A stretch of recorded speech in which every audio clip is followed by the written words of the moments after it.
பாசுர முனிவருக்கு 6 குழந்தைகள். 6 பேருமே சுட்டித்தனத்தில் கெட்டிக்காரர்களாக இருக்காங்க.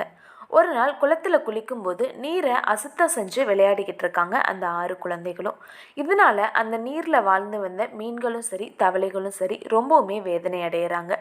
அதை பார்த்த பாசுர முனிவர் நீரை இப்படி அசுத்தம் செய்யக்கூடாது, சிவபெருமானா நினச்சி நீரை வழிபடணும், நீங்கள் நீராடினது போதும் வெளியில் வாங்க அப்படின்னு சொல்லி கட்டளையிடுறாரு அவர்களோட குழந்தைகளுக்கு. அப்பா சொல்ல எந்த பிள்ளை தான் கேட்டிருக்கு?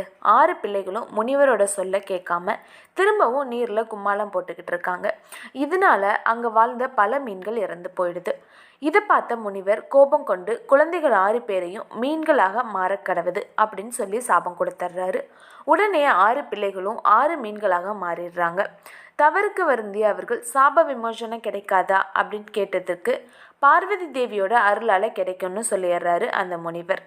மீன்களாக மாறிய 6 பேரும் அந்த நீரில் நெடுங்காலமாக வாழ்ந்துட்டு வர்றாங்க.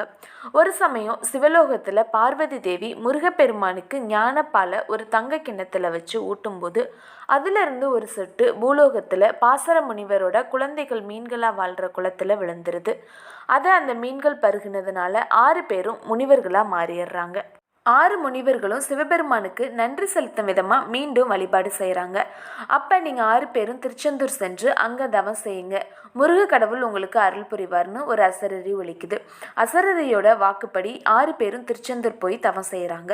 வைகாசி மாதம் விசாக நட்சத்திரத்துடன் கூடிய நிறைந்த பௌர்ணமி நாளில் முருகப்பெருமானோட அருள் அவங்க 6 பேருக்கும் கிடைக்குது. சிவனோட அருளால் 6 முனிவர்களும் சாபம் நீங்கிறாங்க. முருகப்பெருமான் அருள் புரிந்த நாளும் அந்த வைகாசி விசாகம் தான். அன்றைய தினம் முன்வினை பயனால துன்பப்படுறவங்க முருகப்பெருமான வழிபட துன்பம் நீங்கி இன்பம் பெறுவார்னு புராணங்கள் சொல்லுது. அதாவது முன் ஜென்மத்தில் ஏதாவது பாவம் செஞ்சிருந்து அந்த வினையினால நம்ம இந்த ஜென்மத்தில் கஷ்டப்பட்டுட்டு இருந்தோம்னா அந்த துன்பம் நீங்கும்னு சொல்லப்படுது.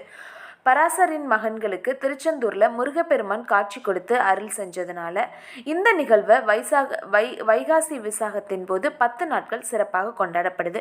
இதுதான் வைகாசி விசாகத்தோட புராண கதை. இந்த ஸ்டோரி பிடிச்சிருந்தா என் சேனலை சப்ஸ்கிரைப்